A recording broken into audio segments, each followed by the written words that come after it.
বিজয়ের জন্য কাজ করতে হইব আমরা কিন্তু দুর্নীতি বন্ধ হইতেছে না। আমাদের ধরেন চাঁদাবাজি আজকে আমাদের দেশটাকে ধ্বংস করে দিয়েছে।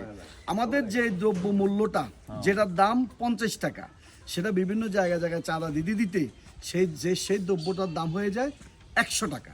তাহলে এই দ্রব্যমূল্যের ঊর্ধ্বগতি যদি বন্ধ করতে হয়, চাঁদাবাজিটা বন্ধ করতে হবে। আর সন্ত্রাসের কারণে, দুর্নীতির কারণে আমাদের দেশটা ধ্বংসের দ্বার প্রান্তে। এই জন্য এই তিনটা জিনিস মৌলিকভাবে যদি পরিবর্তন করতে হয়, আপনারা একবার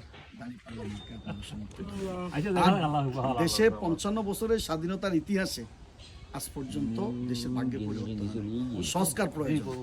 আপনারা সংস্কারের জন্য যাই হোক শুনেন, পরিবর্তন হবে, সংস্কারের পক্ষে হাতে ভোট দিবেন। আর আপনারা কল্যাণ রাষ্ট্র গঠনের জন্য ইনশাআল্লাহ পরিবর্তন হবে এইবার।